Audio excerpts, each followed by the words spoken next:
Shoutouts ni kay Judge Gina na nandito. Let's get lit. Let's get lit. Party. Kay Judge Gina. Let's get lit. Let's get lit. Shoutouts kay Judge Gina. Party. Party. Let's get lit. Judge Gian. Let's get lit. Kay Judge Gina nandyan. Party. Ano na ito? Party. Let's get lit. Alam mo, lakas mo. Let's get Nagbabattle lit. pa tayo. Yung mga round ko, yung i-breakdown mo. Party. Kaya kay Judge Gina, Party. no? Let's get lit. Game! Let's get Di lit. pansin gano'ng mahina kasi sa pista Party. siya sikat. Party. Pag Let's get dyan, lit. Judge Gina. Let's get lit. Instant na react.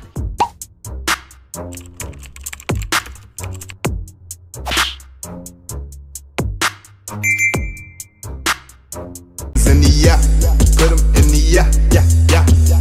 If you feeling real good, put your hands in the yeah, put 'em in the yeah, yeah, yeah. If you feeling real good, put your hands. So what's up mga kumag, I'm back, ang inyong online judge. Walang iba kundi Judge Gian. Okay guys, another Pinas Astig unang bara bracket B battle review. So naumpisaan na natin yon, yung Matina versus CJ. Yun yung umpisa natin sa review ng bracket B Pinas Astig unang bara bracket. Yung bracket A natapos na natin yan, nasa channel na natin, so you can check it sa channel. Scroll lang kayo doon, marami, sobrang dami na nating video, and masaya ako doon sa ganong karaming video na yung na-produce natin sa channel natin.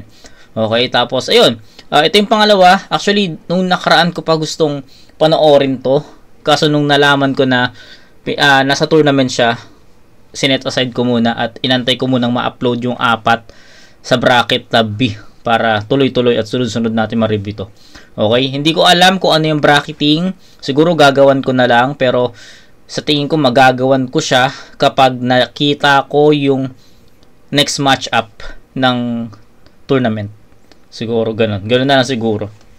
Okay, so yun. Good Kid versus 7K. Si 7K halos tapos ko lang ma-review yung latest battle niya. Hindi ko alam kung latest battle niya. Basta yung last na battle na na-review ko kay 7K, yung laban niya kay VLD, 'di ba? Sa bargain. Si Good Kid naman, hindi ko na matandaan kung kailan ko siya huling na-review, pero sobrang tagal na ata, 'di ba? Sa pagkakatanda ko, tagal na. So, excited ako kay Good Kid kung ano yung mapapakita niya. So, sa mga hindi pala nakakaalam, si Good Kid po, siya po ang finalist ng Pedestal 1. 'Di ba? Nag-champion ng si Class G. So, si Good Kid po yung kalaban niya doon sa unang-unang pedestal. Okay, sa mga hindi nakakaalam. So, ayun, wag natin patagalin to. Umpisa na natin. Good Kid versus 7K. Game. 7K, unang banat para kay 7K, Pinas Astig, unang banat. Game. 7K, Pinas Astig, unang banat. Let's go! Ang kulit ng finals yun ni Class G, no? Ayun. Kasasabi ko lang guys. Kasasabi ko lang na si Good Kid nga. Ayun. Bungad agad ni 7K is yung finals nila. Okay. Good. Ang kulit ng finals yun ni Class G, no? Nagsisigawan kayong naka-wordplay. Ayokong ganon, pero dati na yon, malulupit na mga MC sa liga. Oo, mas todo ngayon, kaya anong pakiramdam na yon yung taong pag tinignan ang motus na sobrang mahina, kayo yung nandun. Okay. Promising, Gets. rising star, na kontento ka na sa potential. Sa papuri nyo kasi, naabuso na siya. At ngayong napaglipasan, tignan ko kung magkagutom ka. Ayos yung hikaw ni 7K ni Jake dito. Soro Ayos. Actually, planning ako dyan. Planning ako sa hikaw ni Soro. Kasi naunahan na ako ni Jake Promising, rising star, na kontento ka na sa potential. Sa papuri nyo kasi, naabuso na siya. At ngayong napaglipasan, tignan ko kung magkagutom ka pa. Ako kahit natatalo, palag, mas natuto pa nga. Nasa pagalingan pa to, nasa pagsuko ka na. Huwag ka nang kaibigan. Natalo ka man nung finals, meron kang mga supporter. Maging ganado naman. Yung hype man mo nga, di na alam paano magre-react nun Maipanalo ka lang. Huwag kasi puro wordplay. Dapat matuto kang manakit ng damdamin. Dapat pag nagdarag, madiin. Tsaka hindi lang ikaw dapat hanga sa verse mo ha, dapat kami din. Madamot. Punto. Gusto kasi lagi komplikado sumulat. Baka daw maghari sa net. Swerte mo nga sa crowd eh. Ang bait nga ng crowd sa style mo eh, laging may para lang masabing na gets. Nakikita mo to? Pag yan tinanong, bakit ka nag-react kay Good Kid? Anong malupit niya na binira? Isasagot niyan, wala lang, nag-react lang kasi sila. Bakit ganun? Sana to hindi. 24 lines lang tayo dito. Huwag maging ungas naman masyado. Maging accessible naman sana mga linya mo kahit kupas at walang bago. Pero kung sa 24 lines mo ganun lahat, huwag nang umasang mananalo dahil yung 24 ni 7 ay convenient. Laging bukas sa mga tao. Nice. Kaya wala ka pa sa flip top eh. Ayos Kahit yun. ang tagal mo nang lumapit pa kay M-Site, di makatungtong ng entablado parang rapper na may stage fright. Ang tagal-tagal mong umang at akala mo delayed flight. Kung wala ka pa rin next year, tol, bumawi na lang next life. Kaya pa yan, kaya pa yan. Time, unang banat. Okay. Ang ganda nung extended rhyme schemes ni 7K, no?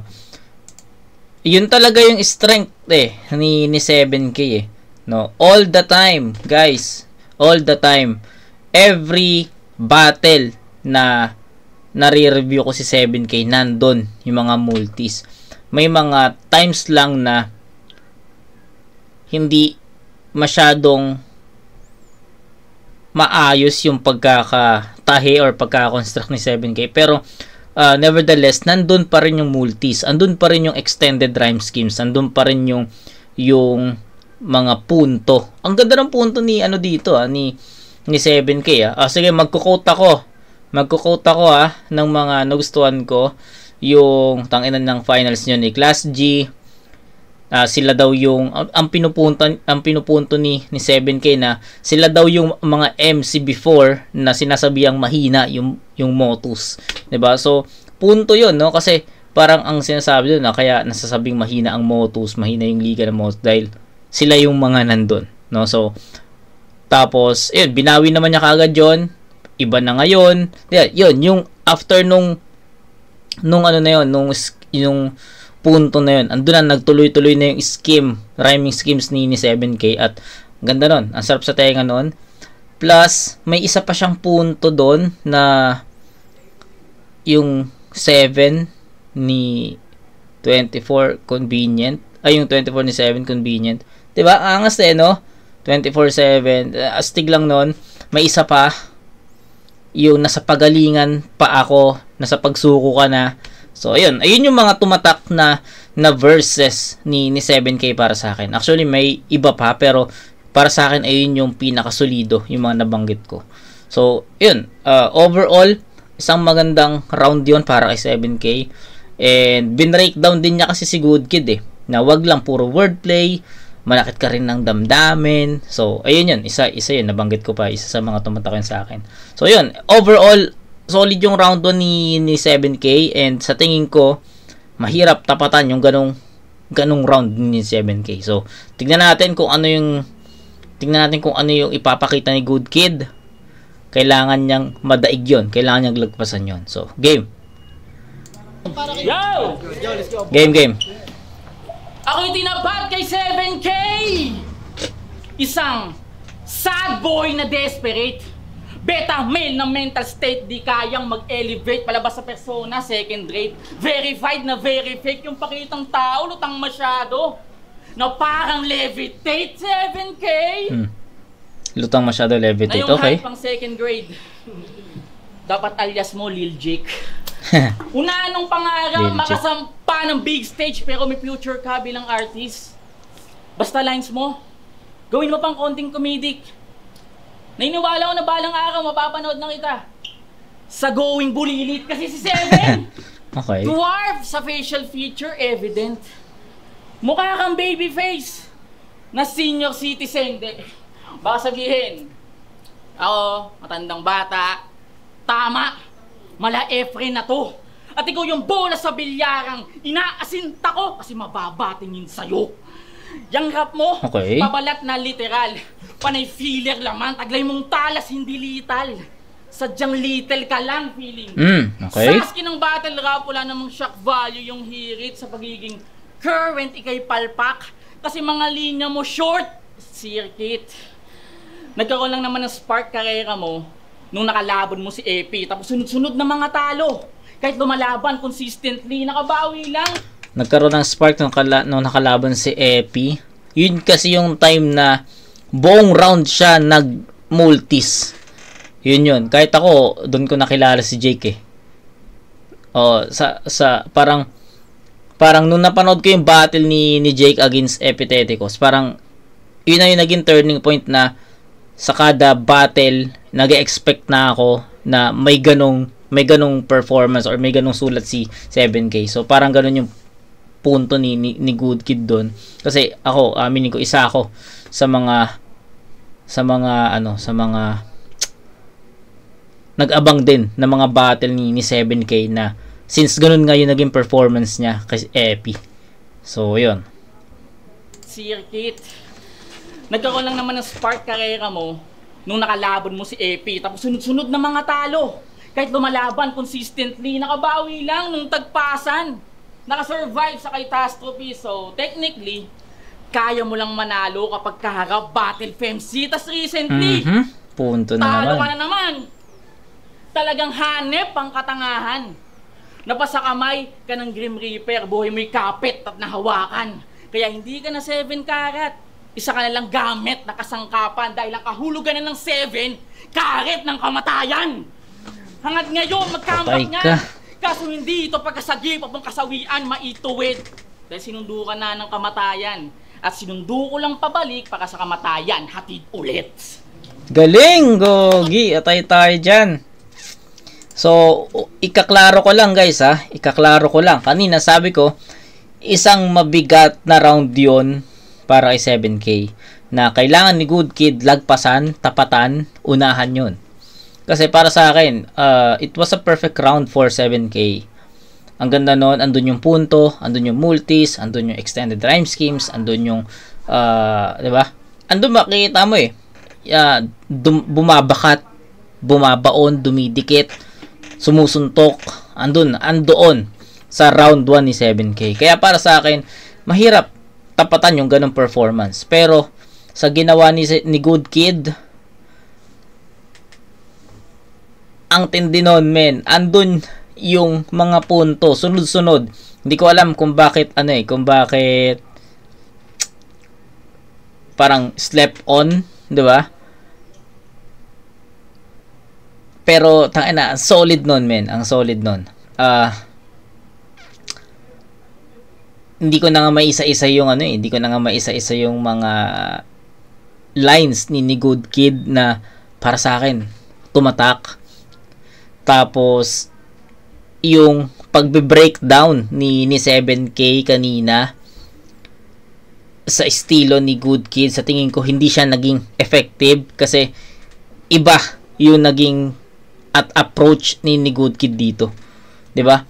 Ang breakdown kasi ni 7K kanina is more on wordplay nga daw. Pero, nakita natin, 'di ba, hindi masyadong nag-wordplay si Good Kid doon. Kaya para sa akin, hindi siya naging ganoon ka-epektibo. Nung nagtapatan na yung nung nagtapatan na yung pares na round 1. Ganon siya.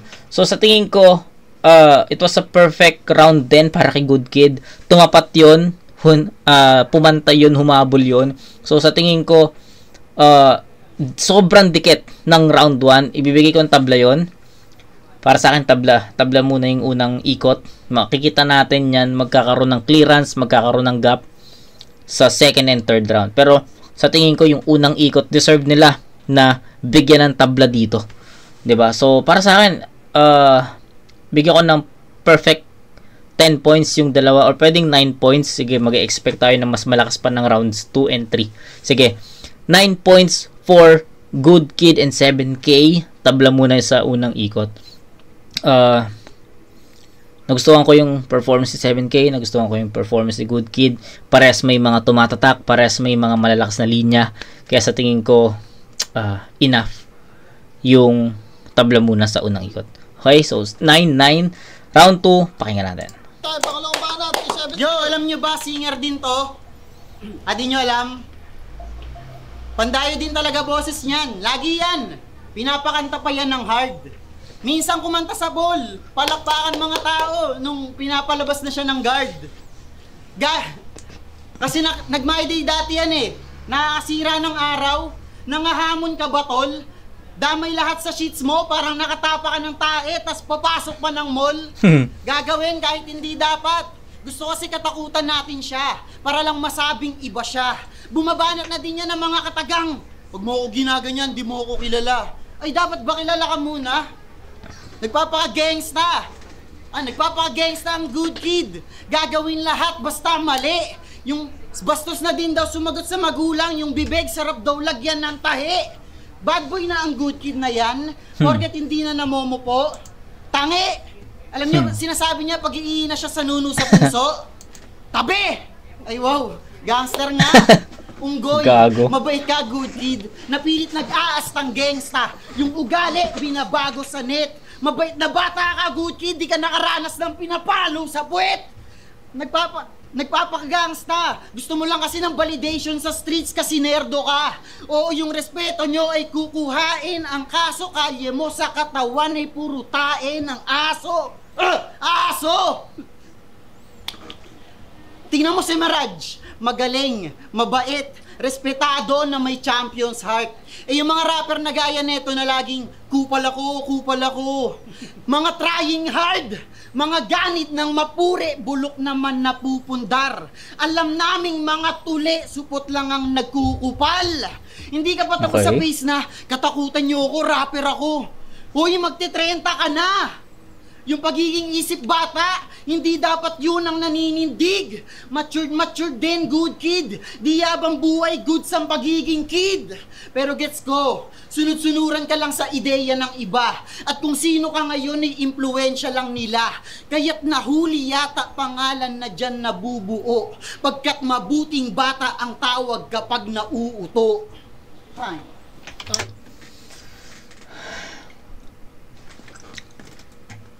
Bumaba yun. Ang ganda nung round 1 ni 7K, pero pagdating sa round 2 bumaba. Umikot sa good kid, no? Umikot doon. So in-stretch ni 7K yung good kid. Mabait na bata. 'Di ba? Sobrang na-extend niya yun. And sa tingin ko, hindi siya naging ganun ka epektibo sa ikalawang ikot. Wala rin akong masyadong makukote doon kasi sa tingin ko hindi siya ganun ka impactful. Unlike sa round 1 na ang dami ko na-quote, 'di ba? Na mention ko kanina. Pero sa tingin ko sa round 2, medyo flat 'yon. Hindi ganun ka epektibo 'yan. So ganun lang kasimple. So ayun, round 2 ni Good Kid, pakinggan natin. Hindi, seryoso na tayo. Game! Kung sa siwang ng ngipin ni Gab, kasya 5 piso. Ikaw sa gap ng ngipin mo, kasya si Platito. Galing yun, no? Sakto naging siwang sa gitna mismo. Pag nag-yosi ka, ginagawa mo yung ipitan ng sigarilyo. At diba, sa yosi na bisyo, ikaw naghimok kay Supremo. Pati bata, tinuruan. Dating patikim-tikim naging takam na ng tuluyan. Sa tuwing natatapos ang MFT, panghimagas ang kahang yosi. Di ba grabe buang? Hilig gawing dessert ang sigarilyo. Kakakamel mo yan. High ka sa smoke, papi. Parang gumagamit ng opium. Pero 7K, hindi ka mighty. Mukha kang low budget na fortune kasi hilig na ang nigga. Rilyo! Hindi ko alam kung double meaning yun ha, pero ta'inan, lupit ng pagkakagawa ni Good Kid doon. Hindi ka mighty, mukha kang low key. Ayan? Diba? Low key na fortune daw. Parang gumagamit ng opium. Pero 7K, hindi ka mighty.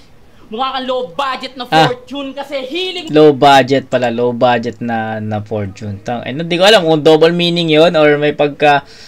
Or, di ba? Fortune na sigarilyo ba of si Fortune, di ba? So, ayos na ano yun. Ayos na wordplay yon. Man, nigga. Rilyo! Kaya baka ko, Nigga, rekta baga. Pero 7K, hindi ka mighty. Mukha kang low budget na fortune kasi hilig man, nigga. Rilyo! Hilig man Kaya nigga. baka ko, rekta baga mo. Pasok na sa cell. Tataningin tong smoker, total katapat ko lang. Cancer! Hindi ka nauuga kahit dehado. Sobrang chill ni Jake, gangster. Pwes ibabadibag ko tong kalmado tulad ng ginawa ni EJ Power. Pansin naman sa match na to na walang may tiwala sa'yo. Kasi halata sa buga mo kalidan ng may tiwala sa'yo. Magpapas May tiwala sa okay? smoke, ako'y lock and load sa only rounds. Breathtaking kapit sa throat, hatid kong choke kay Mighty Mouse din na kailangan pang bilangan tong walang bilang sa underground. Cause you're always getting bodied, you're everybody's body count. Nakipag-bargain pa sa liga ni Sinyo. Baka sakaling magkakwenta ang baga. Kaso kahit bigayan bagsak presyo, di pa rin bumenta sa masa. Magaling ka lang kasi ibenta yung tropa ng rekta na tila retail owner. Snitch! Hindi dito. Kasi bawat buga nitong pito na ipa-whistleblower. Pito, whistleblower. Okay. Pito yun ah. Oh, anyway.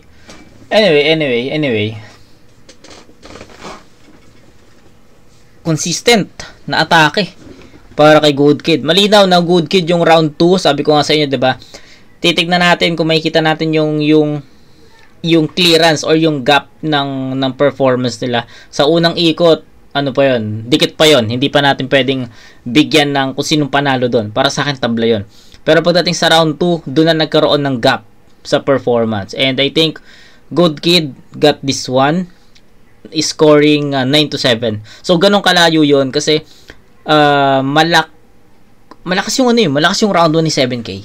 Kaya pagdating sa round 2, syempre nag-expect ako ng another explosive performance para kay 7K. But sa tingin ko hindi yun yung narinig ko sa pangalawang ikot. Kaya sa tingin ko ibibigay ko pa rin kay Good Kid 'yon. Tsaka ito sa round 2 ni Good Kid, andito yung mga wordplay niya. 'Di ba? Dito yung mga wordplay niya. Dito yung mga double meaning niya na low budget na fortune, maniga, rilyo. Ang dami, marami siyang wordplay dito. So, ito yung pinupunto ko kanina na if yung round 1 ni 7K or sabihin natin yung round 1 ni Good Kid, in-split niya yung round 2. 'Di ba? Puno ng wordplay yung round 2 niya, 'di ba? So, almost parang most of his lines was a wordplay. So, what if nilagay ni Good Kid yung round 2 niya dun sa round 1? May linya, 'di ba, bin-breakdown nga ni 7K yung estilo ni Good Kid. So, sa tingin ko, makukuha ni 7K yun eh. 'Di ba? Feeling ko makukuha ni 7K yun dahil sa ganong setup. Pero nangyari, binaliktad ni Good Kid. 'Di ba? Ginawa niya round 1 niya yung, 'di ba? Di natin alam kung yun talaga yung pagkakasalansan ng round, pero 'di ba? We don't know. Si Good Kid pa rin makakasagot niyan. Pero ayun, nagkataon na nasa round 2 yung mga wordplay. Kaya sa tingin ko free will 'di ba? Na walang pre-med, walang harang, walang about wordplay yung round 2 ni 7K. Kaya ito yung mga wordplay ko. Salpok talaga sa'yo. Direkto to sa'yo lahat. Diba? So, ganun Ganun yung nagiging approach ng round 2 ni Good Kid. Kaya para sa akin, nakuha niya yun. 9-9 sa round 1, 9-7 sa round 2, and that's 18-16. Round 3, I think hindi naman siya ganun ka-deciding round, pero tignan natin kung ano pa yung mapipiga ni 7K dito para makuha yung battle na to. Okay? So, game. Game, ano naman? Game. Motos, pwede nyo ba sabayan? Pag sinabi kong Good Kid, sabihin nyo, yan ba yung matagal ng battle rapper, tapos kung saan na bumabattle, hindi pa siya nakakapagkampiyon, dun lang sa isang beses, tropa niya pa yung may-ari. Game! Gago, dami. Good Kid! Good Kid! O, kita mo? Pag narinig nila yung Good Kid, nakita mo kung ano nangyari? May pangit silang naiisip sa'yo, hindi na lang nila kayang masabi. Kasi kaya paano mo Go, go. kakayanin mag-isa sa labanan? Nakita mong kahit madami di ako masabayan, good kid. Nakikita ng lahat ang kulit ng line. Nangiti pa sapagkat ang lupit mag-rhyme. Samantalang yung estilo mo ang hirap ng tutukan, kakadirid at binibigwasan. Mas mahirap bang tutukan sa kubeta pag-iihi tas tinitigasan. Aray! Standing mo 7'5". Kaya pag-asa mong nanalo ay mas lalo pang nalese. Si MC tawa ng tawa sa likod eh. Na ano ko eh. Natatawa rin ako kay MC eh. Standing mo na ang patunay di ka tatagos sa 7. Okay. Kasi hindi na to si Casper na irarhyme yung good kid sa food trip. Pero lamon pa din yung name nitong lamest pagkatugmayon sa pangalan niyang Juniel de los Reyes. Puro wordplay laban sa puro multi. At sagot sa tanong kung anong mas okay, obvious, yung multi nagiging musika sa tenga kahit mag-play ng all day, all goods. Samantalang yung estilo mo inaasar na ng lahat kasi sa pagka-OA focus. Baka nakakalimot kang pang-asar na sa liga yung salitang wordplay, motus. Thank you Okay. So, ni-rhyme. Akala ko, sa iba ira-rhyme ni 7K yun eh. Nag-expect ako eh, yung focus. Actually, napaisip na ako na, sabi ko baka i-rhyme niya to sa motos or something. Yun nga yung nangyari, no? So, ang dami nang nagra-rhyme dun sa motos ng hocus, focus, diba? Mga ganon. So, sa tingin ko, hindi naging creative sa part na yun si 7K. Diba? So, since ang dami nang gumagamit ng ganong rhyme. Okay? Pati yung flip-top, hip-hop, diba? Parang inaano na nga yun eh, dinilist na nga yun eh, no? Na 2025 na, nirarhyme mo pa rin yung flip-top sa hip-hop. So, gano'n, diba? So, ilan na, nasabi ko lang. Estilo mo, inaasar na ng lahat kasi sa pagka-OA, focus. Baka nakakalimot kang pang-asar na sa liga yung salitang wordplay, motus. Thank you nadamay mo kami lahat. Pero mga kapatid, huwag kayong mag-alala. Hayaan yung bulak sa pangalan ng liga, taga-Bulacan magdadala. O lubak sa lugar namin. Pero ipapatag namin ang pangalan ng liga ngayong taong tinagpo. Magiging maayos ang lahat matapos naming magkampiyon ni Jabo. Time. Talo ka na nga eh.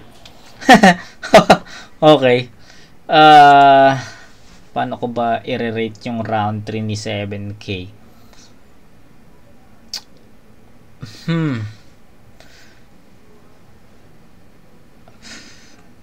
Siguro pakinggan muna natin si Good Kid sa pagkakataon na to kasi hindi ko matansya kung yung round 1 ba ni 7K at yung round 3 niya magka-level kasi feeling ko hindi so tinitignan ko rin kung yung round 2 niya versus round 3 hindi naman siya ganun kahina, diba? So sa tingin ko kailangan ko munang makita or mapakinggan yung round 3 ni Good Kid. So, set aside muna natin yung round 3 ni 7K dito.